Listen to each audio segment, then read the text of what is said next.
नमस्कार मंडळी, मी सुप्रिया स्वागत करते एका छोट्याशा मिनी ब्लॉगमध्ये. तर इथं मी ब्लाऊज फिटिंगला बसले होते.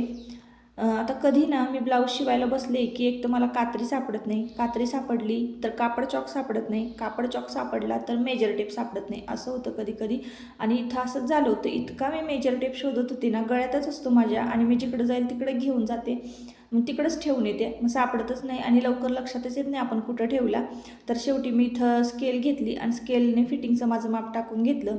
बऱ्याच जणांचं म्हणणं असतं की ताई तुम्ही कटिंगचे व्हिडिओ दाखवा आणि स्टिचिंगचे, ब्लाऊज स्टिचिंगचे, पण खरं सांगू का, मी फक्त बेसिक कोर्स केलेला आहे. अगदी 10-15 दिवसच मी गेले होते आणि तेही 8-9 वर्षापूर्वी. आता माझ्या काही तेवढं लक्षात पण नाही, पण बाकीचं जे काही मी शिकलेली आहे ब्लाऊजचं ते यूट्यूबवरून बघूनच शिकलेली आहे. तसं मी पेपर कटिंग आणि सगळी मापं काढते आणि स्टिचिंग पण करते ब्लाऊज. पण तुम्हाला दाखवताना मला असं वाटतं की काहीतरी चुकलं माझ्याकडनं, तर परत तुम्हाला चुकीचं शिकायला मिळू नये म्हणून मग मी हे व्हिडिओ शेअर करत नाही.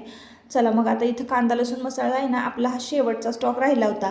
बऱ्याच जणांचं बुकिंग असतं ना, तर त्यांचा एकच प्रश्न असतो की ताई तुमचा मसाला फ्रेश आहे ना. खरं सांगू का, मी हा कांदा लसूण मसाला तयार करताना अगदी लाईव्ह व्हिडिओ तुमच्यासमोरच मी हे करत असते, शूट करत असते आणि मसाला तयार करत असते. अगदी 10 ते 15 किलोचाच मसाला असतो, 15 किलोचा असतो आणि 15 ऑर्डर पडल्या की लगेच संपून जातो, अर्धा किलो, 1 किलो. त्याच्यामुळं मी बनवताना एकदम फ्रेश स्टॉक आपल्याकडे असतो कांदा लसूण मसाल्याचा आणि फ्रेश बनवते.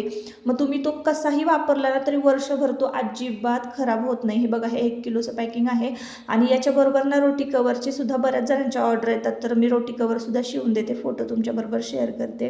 तुम्हाला जर कांदा लसूण मसाला पाहिजे असेल तर मी स्क्रीनवर नंबर देते, नक्की कॉन्टॅक्ट करा. कारण तर श्रावण महिना लागणार आहे आणि सणवार चालू होतील, तर मला पटपट आपटपलं पाहिजे म्हणून मी भरपूर सारा स्टॉक आत्ताच अवेलेबल करून ठेवणार आहे. प्री बुकिंग करू शकताय.